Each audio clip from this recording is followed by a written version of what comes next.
The European Union was made for one purpose and one purpose alone: to eradicate the European race, to eradicate its identity and its heritage while serving them a false idea of a prosperous financial future, equality, and acceptance.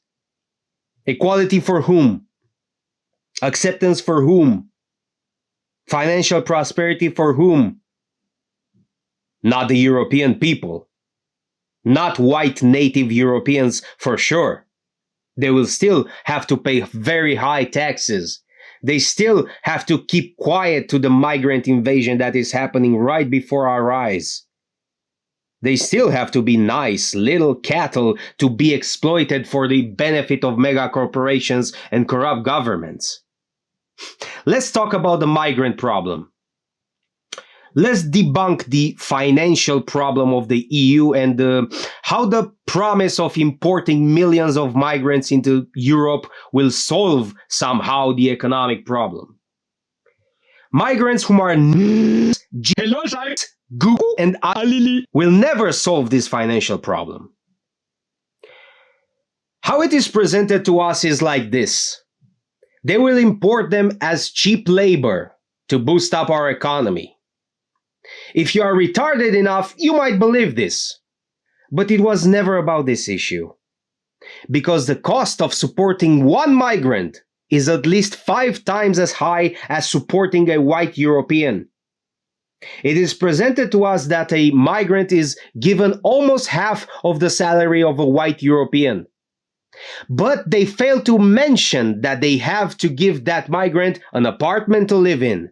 Migrants are also exempt from paying taxes. Migrants are exempt from paying for basic utilities such as heat, water, or electricity. That migrant's salary is 100% his. Those are his money, and he is free to do whatever he wants with it. Do you think they will invest in the European economy? Even a gullible child will find this notion utterly laughable. All of them send their money back home, and that is fine. That's very natural, of course. But don't pretend that they are a net positive for the nation when in actuality they are a burden. This is the reason why they fled their shithole countries in the first place. So that debunks the economic boost argument for migrants. The second argument is it will boost the birth rates into our own countries. First of all, that is disgusting. Color. Mixing is utterly disgusting.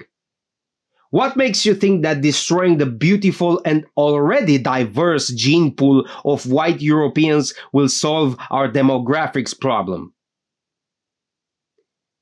You will create a race of people with no identity, no real ties to the land they have been born in. In other words, it will be a total disaster for Europe, as we are seeing in real time.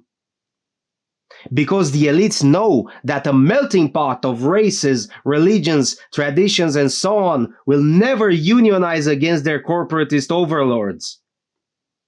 A mix of races will never share a common identity. Therefore, it will be much easier to subdue and to control. When you will see that the city you grew up in is unrecognizable, you and your children will feel the utter hopelessness of the situation.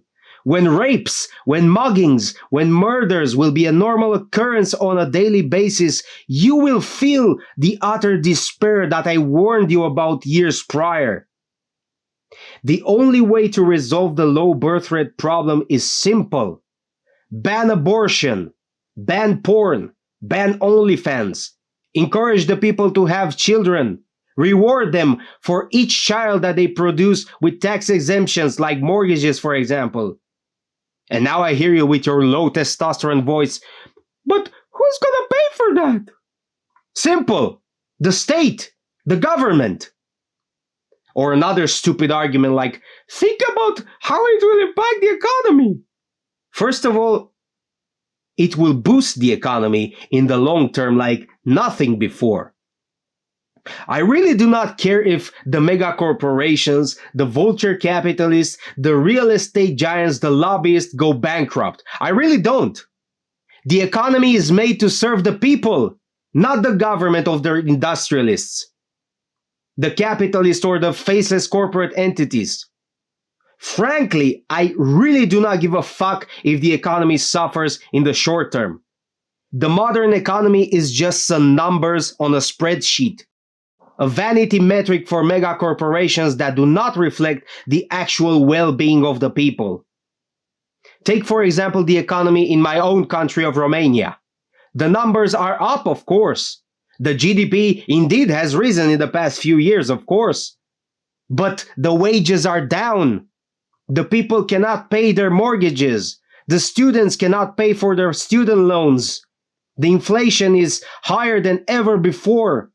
Our currency is utterly worthless. The groceries are more expensive than ever before, while the mega corporations' profits are through the roof. Do you call this an economic victory? I call this exploitation. Exploitation of the people, the workers, and the exploitation of the future of your children. The European Union was an idea, sprung by many individuals, but one in particular is a man called Richard von Kalergi, a mixed-race individual, Japanese and German descent, who believed the following, and I quote him: "The Eurasian race of the future will replace the diversity of peoples with a diversity of individuals." In other words, they will replace you. They will replace your culture. They will replace your children. They will replace your bloodline. The modern European Union is framed in a very clever way to fool the average 100 IQ point individuals by pulling their emotional strings and manipulating them into feeling guilty for not accepting poor migrants. It is framed in such a way to fool them into believing an economic alliance with all EU member countries will be an economic benefit for the country, when in reality it is a benefit for the mega industrial corporate machine, who already has monopolies on basic utilities, resources, and raw products. Small producers can never compete with the giants. Small investors, small family businesses are becoming in real time an artifact of the past. It is not an economic partnership. It is a wealth transfer. From you, the small taxpayer who cannot pay your rent in time, to the pockets of the politicians and corporatists. And they also sell you this as a democratic value. First of all, democracy is and always has been a Trojan horse for gullible, simple-minded individuals into willingly give up their rights in favor of politicians whom are backed by lobbyists who gradually strip away any liberty from the individual in democratic countries, disarming them into believing this is their choice, when in reality they only choose the face they want to see on TV. The real ones who rule are the tech giants, the real estate moguls, the venture capitalists, the lobbyists, the mega corporations, the big pharmaceutical firms, the NGOs, the military-industrial complex. Democracy is acceptable as long as the status quo remains intact. The will of the people is acceptable as long as you choose whom they want you to choose. You have no freedom, only the illusion of choice. You are gaslit into thinking that you are an enemy of democracy when you point out their lies, their inconsistencies, and their corruption. You are branded as an extremist when you say that NATO is losing on the battlefield in the current proxy war in Ukraine. You are branded as a terrorist if you become race conscious and realize you are not the same as the savages they import from the darkest corners of the world, the filthiest shitholes ridden with diseases and filth. And they have the audacity to call you insensitive, devoid of empathy, or outright evil if you do not comply and hand them the civilization your forefathers gifted rightfully to you. It should be 100% clear that democracy, freedom of speech, freedom of expression is non-existent for whites in the world. I am convinced that no matter how many people join the nationalist movement around the world, how many people wake up about the attacks on their bloodlines, on their own culture, and on their own heritage, there will never be a peaceful transition or resolution in the consolidation of power in the favor of the people. It is clear to me that the establishment of Europe, North America, Australia, and New Zealand are utterly terrified by race-conscious white people because it threatens not only their narrow beliefs, but their very parasitic existences, their lavish lifestyles, and their profits. The vulture capitalists, the owners of mega corporations, the mega industrialists, the tech giants are utterly terrified of whites because cheap labor is slipping from their grasps. All of them, from Gooks and Alilis. The reason why corporatists love multiculturalism is because in a multicultural world, they know there will be zero unionization of the workers against them. There will be no syndicates. And just like a Sicilian man called Gerald Celente, a figure most dear to me, says the following quote: "When everything else fails, they take you to war." This is exactly what we are seeing unfolding before our very eyes today. Global instability in Iran, Venezuela, Cuba, the whole Middle East, Ukraine, and now Greenland. Don't you think they know that the tide is shifting in our favor? The people of Europe are waking up, albeit slowly, but it is better than nothing. But you see, for every awakened European, I also see a coward who just talks, but never does anything. Because the average normie is too comfortable playing video games while they wait for their food panda delivery to arrive, delivered by some migrant who is slowly taking his job. It is no shame to do the lower paying jobs, no matter your age or your background, dear white European. Stop being contempt and become uncomfortable. You should be uncomfortable. Life is not supposed to be easy. Who built the very roads, the structure, the very civilization you walk on today? Your people, your race, your forefathers. And you are wasting that away while the world burns, the barbarians are at the gates, the state wants you as cannon fodder, and the corporatists want you broke, weak, and submissive. Learn to discern between propaganda and facts.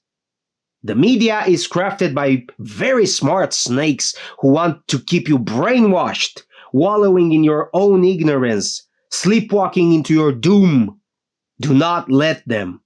Get tribal, befriend like-minded individuals, create small communities, work out, stop drinking alcohol, get sober, get clean. Your children will inherit a nightmare world if you do not break the cycle. The deal is clear. They do not want nations anymore, hence the creation of the European Union and all of the NGOs. They do not want proud people.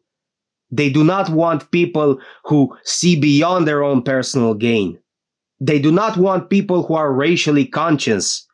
They do not want people who know actual history, not the fake histories taught in government-sponsored schools. They want economic zones, a dystopian nightmare in which we are sleepwalking towards day by day. A future where European culture is non-existent. A future where European history is forgotten or outright fabricated.